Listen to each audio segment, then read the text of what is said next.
Assalamualaikum warahmatullahi wabarakatuh. Waalaikumsalam warahmatullahi wabarakatuh. Bismillahirrahmanirrahim. Alhamdulillahirabbil alamin. Wassalatu wassalamu ala asyrofil anbiya wal mursalin Sayyidina Muhammadin wa ala alihi wa sahbihi ajmain, amma ba'du.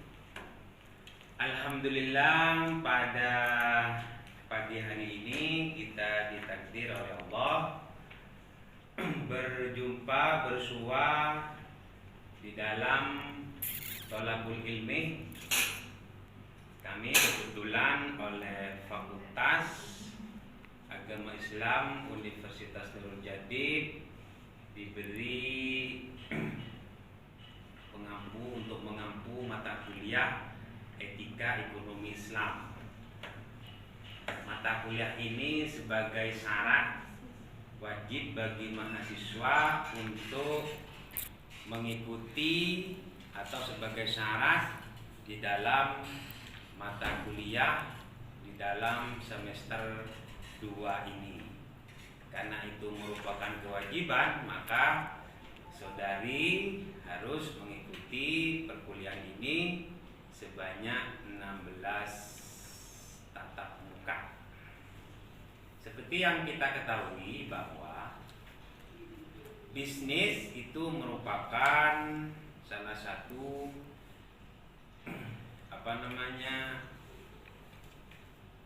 kegiatan yang harus ditopang oleh etika. Makanya bisnis itu kemudian sebagai syarat untuk bagaimana nanti ke depannya kita itu, karena ini jurusan ekonomi, harus belajar tentang etika untuk mengetahui seluk-beluk bisnis. Dalam dunia bisnis, norma etis sebenarnya telah menyatu dalam setiap aktivitas. Aktivitas itu termasuk bisnis Islam, dan itu merupakan doktrin dan nilai-nilai yang dapat mengantarkan kebahagiaan hidup kita manusia dan merupakan suatu sistem terpadu untuk seluruh aspek kehidupan. Akan tetapi sebelum kita memasuki pada mata kuliah ini, kita harus mengadakan kontrak kuliah dulu. Kontrak kuliah ini saudari harus mengikuti, pertama ya, harus mengikuti perkuliahan sebanyak 16 tatap muka, dan itu sebagai komposisi, salah satu komposisi penilaian kami nantinya ketika sudah selesai perkuliahan. Kemudian yang kedua, ada penilaian terkait dengan UTS. UTS itu akan dilaksanakan di tengah semester ketika kita sudah tatap muka selama 8 kali. Kemudian ada UAS. UAS ini dalam bentuk penugasan nantinya, dan itu komposisinya itu 40, 40 dan 20 yang berkaitan dengan absensi atau kehadiran atau tatap muka. Itu salah satu kontrak kuliah kaitannya dengan tatap muka dan penilaian. Untuk selanjutnya, saya harap saudari juga aktif di dalam mengikuti perkuliahan ini, karena itu sebagai bukti bahwa sampai itu serius di dalam mengikuti perkuliahan ini. Nanti saudari itu capaian pembelajarannya di sini, saudari dapat memahami etika bisnis Islam dan mengimplementasikan teori, konsep, prinsip-prinsip etika, serta mengkaji dan menetapkan nilai-nilai bisnis pada lembaga bisnis atau perusahaan. Nah, itu capaian pembelajaran saudari semuanya. Kemudian kaitannya dengan sub capaian pembelajaran, nanti mahasiswa akan mampu memahami etika bisnis Islam. Kemudian yang kedua, memahami dan mampu mengimplementasikan teori, konsep, prinsip-prinsip tentang etika bisnis. Kemudian yang selanjutnya mengkaji nilai-nilai bisnis pada perusahaan.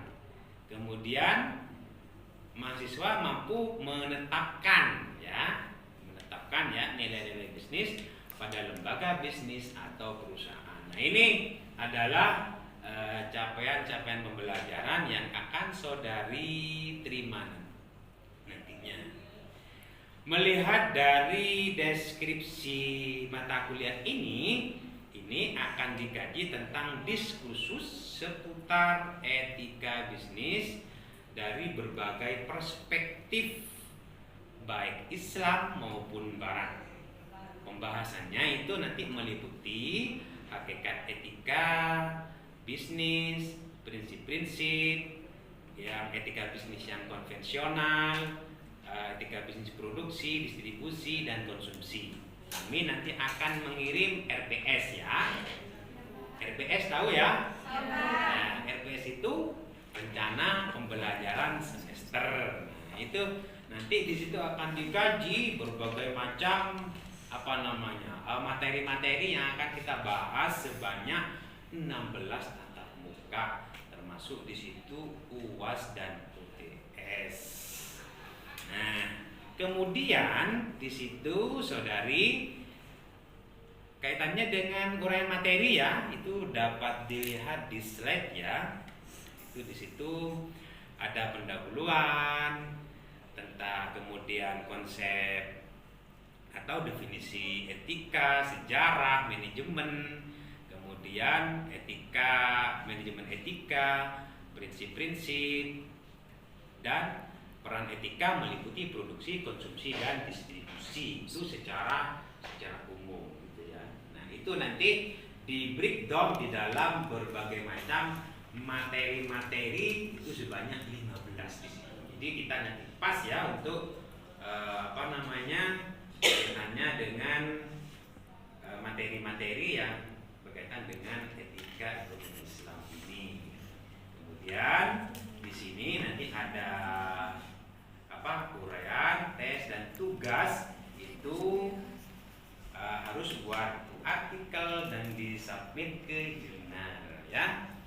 Kaitannya dengan referensi di situ nanti akan ada di RPS juga ada, di bahan ajar juga ada. Kami sudah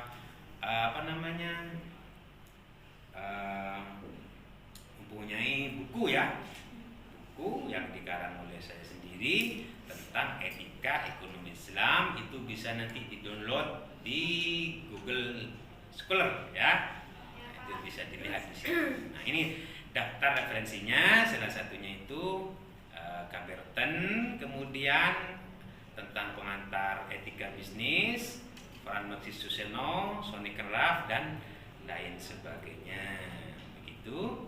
Nah, ini kaitannya dengan kontrak kuliah dan materi tentang etika ekonomi Islam yang akan kita bahas.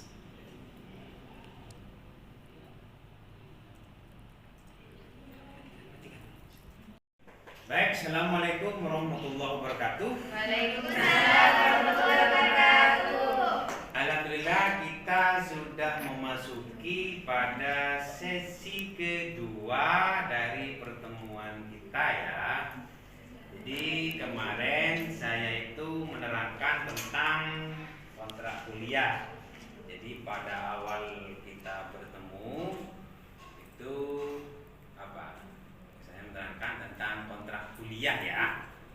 Kemudian sudah paham semuanya? Paham ya kontrak kuliahnya.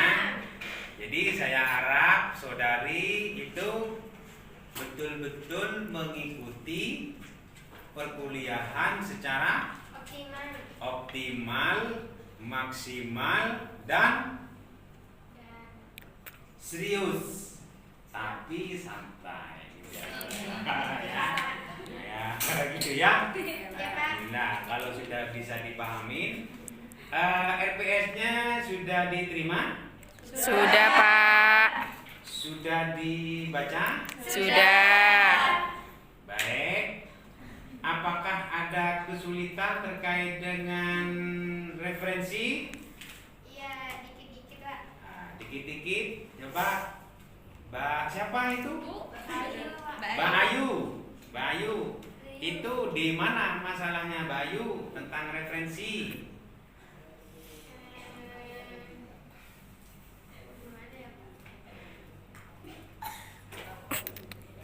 Baik, berkaitan dengan referensi, apakah ada masalah? Ada, Pak. Ya, silahkan. Apa yang menjadi masalah di situ?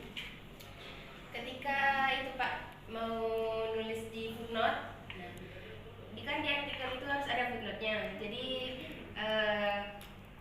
kami itu kesulitan ketika menulis di footnote-nya itu, Pak. Bagaimana caranya kayak gitu? Oh, baik. Saya jawab dulu ya. Di situ nanti saudari itu harus melihat pertama judul buku ya. Di situ sudah ada lembar yang kedua itu akan mencantumkan kaitannya dengan penerbit buku, kemudian nama judul buku, kemudian tahun dan sebagainya. Nanti itu disesuaikan dengan halamannya. Itu ya. Nah, maksud kami itu kaitannya dengan buku-buku referensi sudah punya semua ya? Sudah, Pak. Sudah, Pak. Baik, terima kasih. Alhamdulillah. Itu tolong nanti dibaca, dipahamin sampai kaitannya dengan sub-sub materi itu, dan itu sebagai bekal saudari nanti untuk bahan-bahan diskusi gitu ya. Baik. Saya kira untuk kesulitan dalam referensi sudah selesai ya. Kita nanti lanjut kepada materi. Baik, saya ingin menjelaskan sedikit tentang etika ekonomi Islam. Kalau melihat sejarahnya, ekonomi Islam itu berasal sudah ada sejak zaman Nabi Adam di surga. Nah, ya. Jadi etika ini sudah ada sejak di surga. Mana surga? Kita tidak tahu ya. Ayatnya mana yang menunjukkan? Saya sudah tulis di papan tulis. Silakan dilihat. Wa qulna ya Adamu uskun anta wa zawjukal jannata wa kula minha ragadan haitsu syi'tuma wa la taqraba hadhihi syajarata fatakuna minadh dhalimin. Itu ya.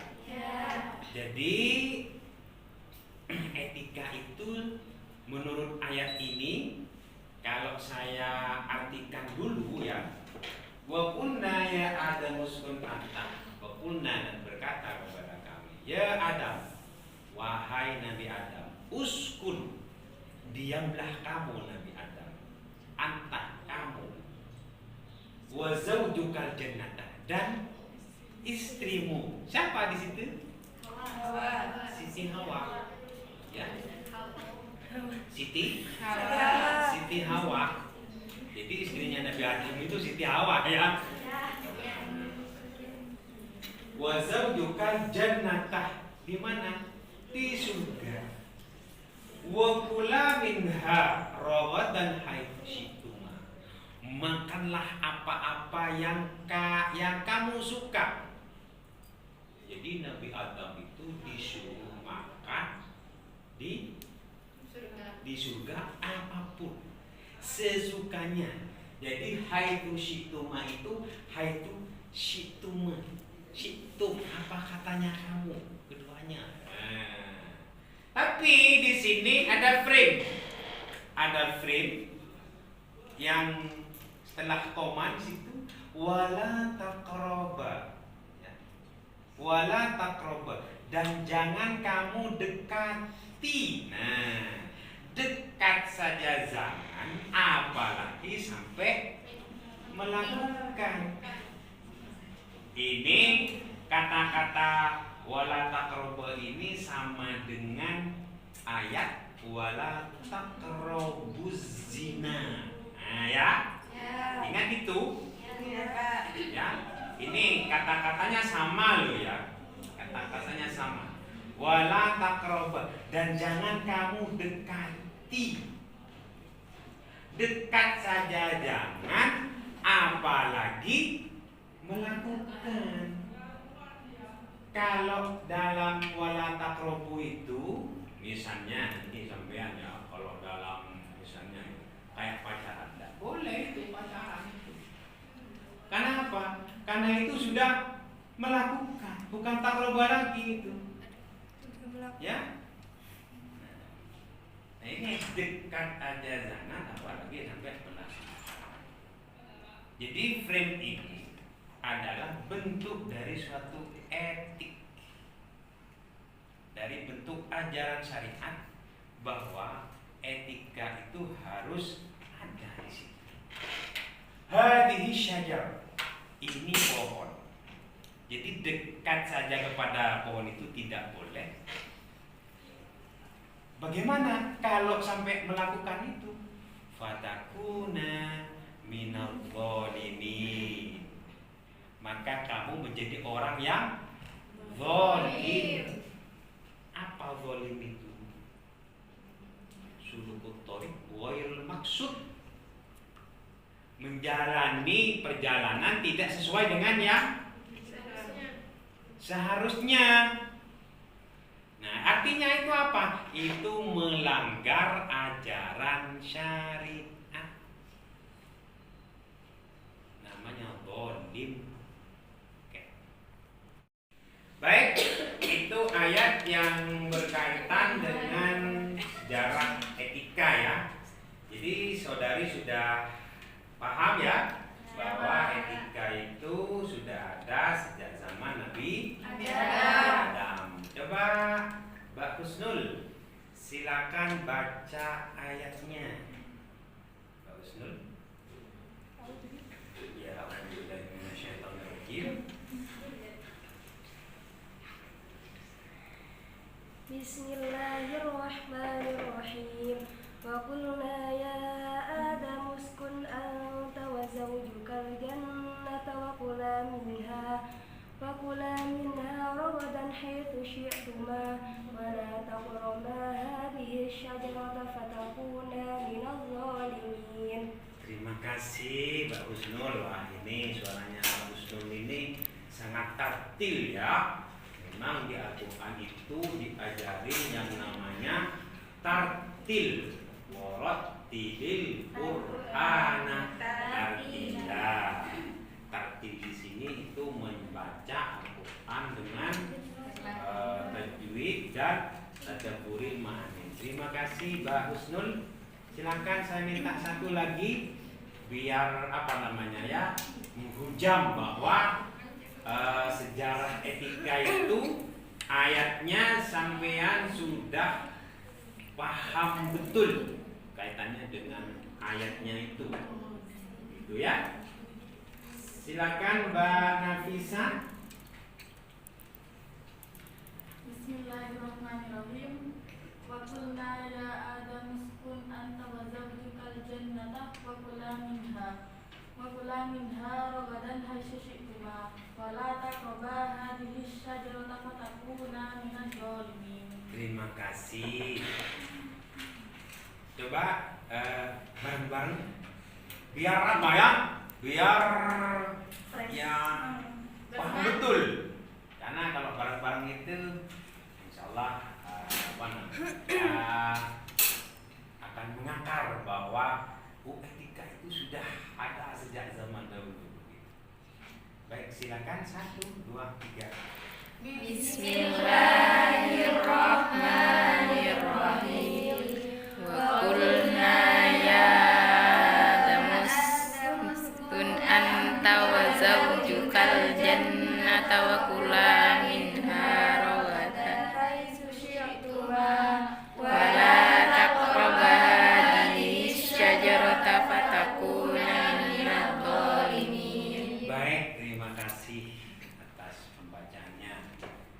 kira sampean ayatnya sudah paham betul dan juga maksud dari ayat ini ya, sehingga itu akan memberikan suatu makna bagi sampean kaitannya dengan memahami sejarah-sejarah etika.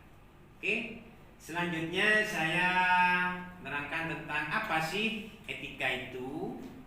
Ini konsep dan teori etika bisnis menurut Islam. Etika adalah code or set of principle which people live. Kaedah atau seperangkat prinsip yang mengatur hidup manusia. Ingat ya, berarti kaedah atau seperangkat prinsip, yang itu prinsip ini adalah untuk mengatur kehidupan kita, mengatur di bidang apa?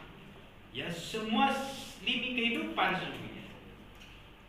Jadi etika secara umum itu adalah mengatur hidup kita. Jadi seperangkat prinsip itu yang mengatur hidup kita, mulai A sampai Z. Kalau tidak diatur bagaimana? Akan terjadi degradasi, akan terjadi hal-hal yang tidak diinginkan. Karena sifat manusia itu memang apa? Di Al-Quran itu ada 14 ya. 14 itu kalau nisbah kepada manusia itu akan nisbah itu jelek.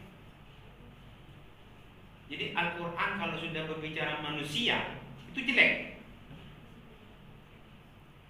Wa kanal insanu qaturo, manusia itu kikir. Apalagi karena insanu dha'ifa, lemah, karena tibi, kalau bahasa Maduranya itu maunya sendiri, itu ada itu dalam Quran. Ini jadi ada 14 yang melekat. Etika di dalam Al-Quran itu disebut khuluq, akhlak. Nah, akhlak ini kalau dalam kita itu tata krama. Ada di situ kalau secara terminologinya bisa dilihat di slide ya. Ada khair, bir, qis, adl, hak, ma'ruf, dan takwa. Etika di Al-Quran itu mempunyai sifat humanistik dan rasionalistik. Nah itu sampai pahamin ya. Ini bisa dipahami? Bisa. Baik. Coba Mbak Nafisa, saya ingin tahu dulu. Apa sih pengertian dari etika itu? Etika adalah kaidah atau seperangkat prinsip yang mengatur. Baik, terima kasih Mbak Nafisa. Mungkin saya selanjutnya di sini etika Al-Quran mempunyai atau secara terminologi, silakan untuk Mbak Hadik. Secara terminologi Al-Quran itu ada khair, ada bir, qis, adl, hak, ma'ruf, dan takwa. Itu. Bagaimana Mbak Hanif?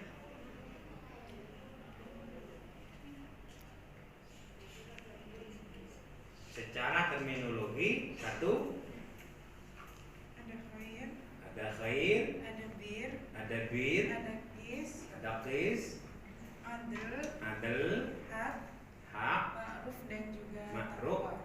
dan takwa. Terima kasih Mbak Hanif atas jawabannya. Nah, sifat itu kalau ada dalam diri manusia maka akan berjempol. Apa ini?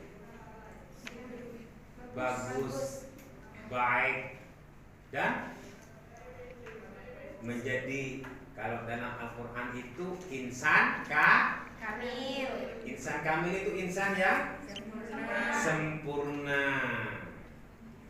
Jadi kamu ketika di kehidupan akan diterima pada semua kalangan loh ya.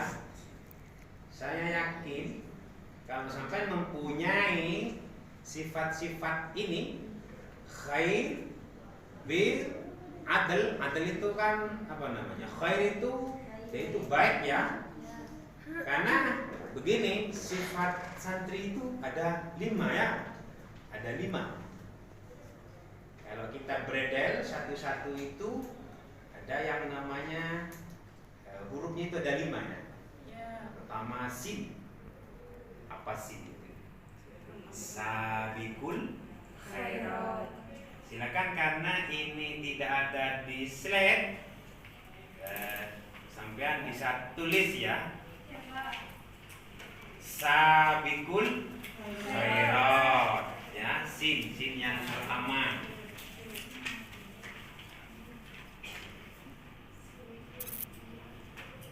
Jadi sabikul khairat itu sin yang pertama.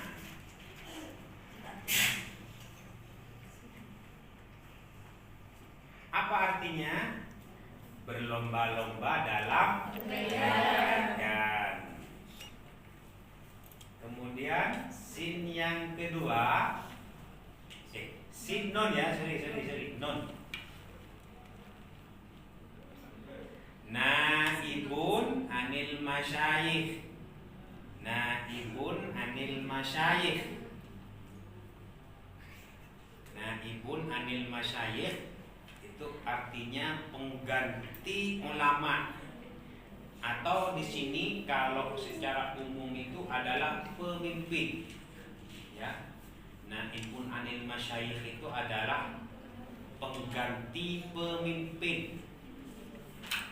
Ya. Apa katanya? Naibun anil masyayikh, pengganti ulama atau pemimpin itu secara umum.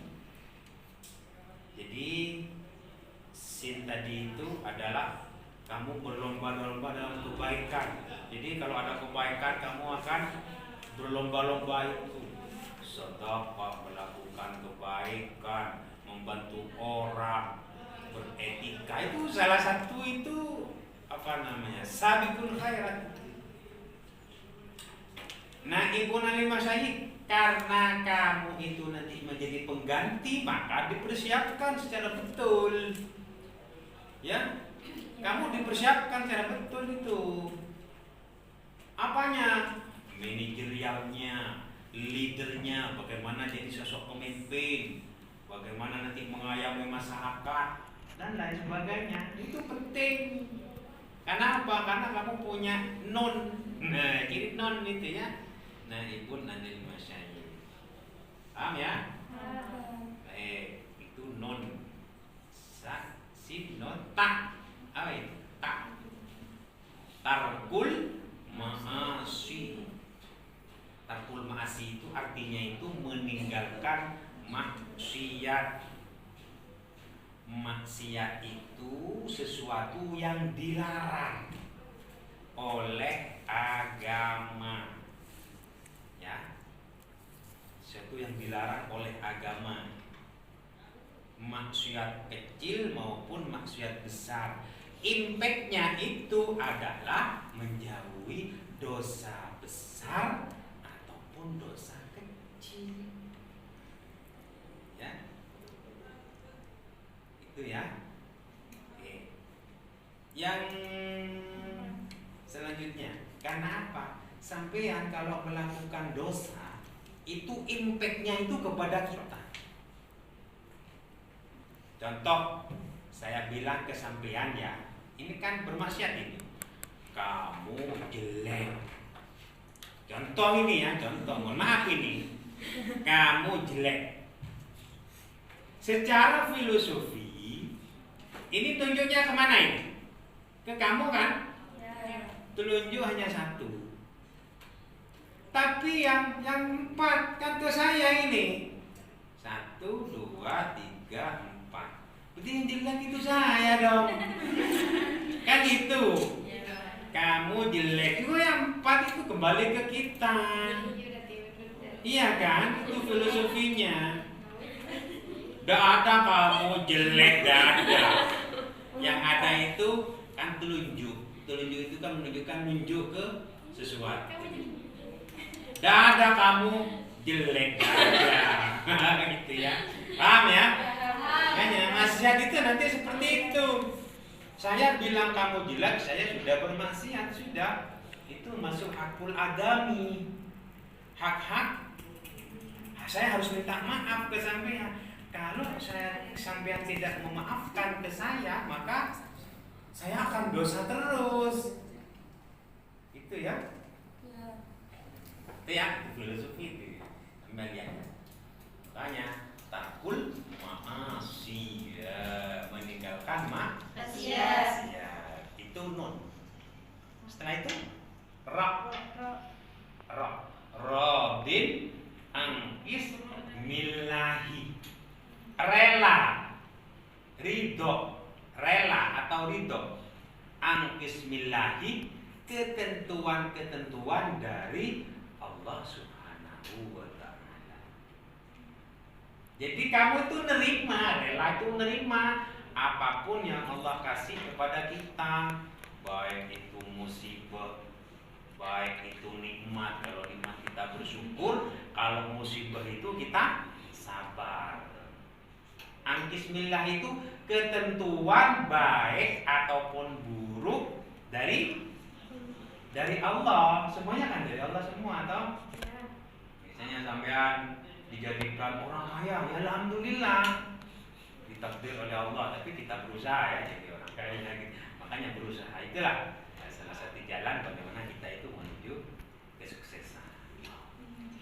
Jadi rodin apa tadi? Rodin angkis millahi, rela terhadap ketentuan. Kalau nanti sampean dalam kurung tidak apa-apa. Ketentuan baik ataupun buruk itu semuanya datangnya dari Allah. Kalau ketentuannya buruk itu kita harus bersabar. Kalau ketentuannya baik itu kita bersyukur. Itu ya. Itu roh ya. Roh ya. Paham ya? Silakan dicatat, nanti akan ditanya lagi. Yang ke-5 terakhir ya. Ini yarju anis salamati wal barakati. Yarju anis salamati wal barakati. Berharap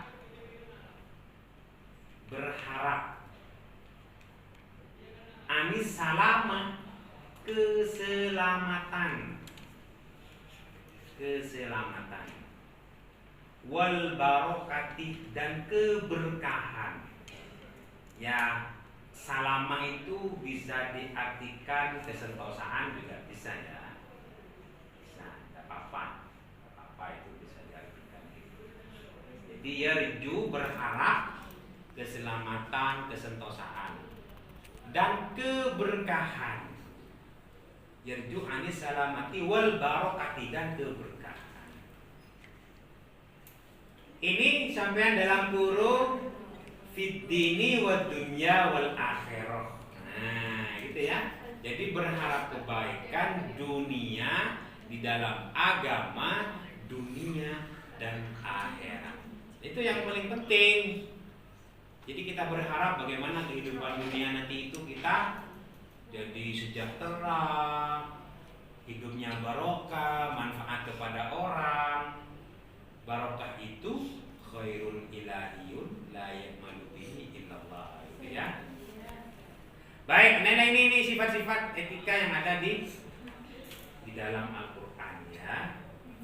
Baik, saudari semuanya, saya minta satu aja, Mbak Sabrina.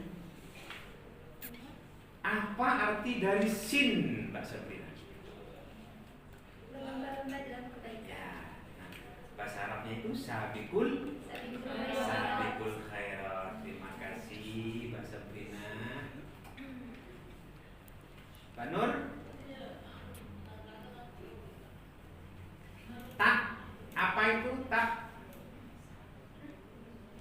Tarkul ma'asi. Tarkul ma'asi, meninggalkan maksiat kecil atau yang besar. Baik, saya kira sampai sudah paham semua kaitannya dengan apa namanya mata kuliah etika ini. Yang sub pertama ini saya sampaikan apa namanya, semoga sampai dapat mencerna apa yang saya sampaikan mulai awal sampai akhir, sehingga itu membawa sifat-sifat yang 5 tadi itu ya, sampai hujamkan ke lubuk hatinya, itu sebagai bekal kita nanti, itu entah dalam dunia bisnis ataupun di dalam masyarakat ataupun dimanapun, karena itu sebagai timbangan atau mizan kita nanti di dalam kehidupan.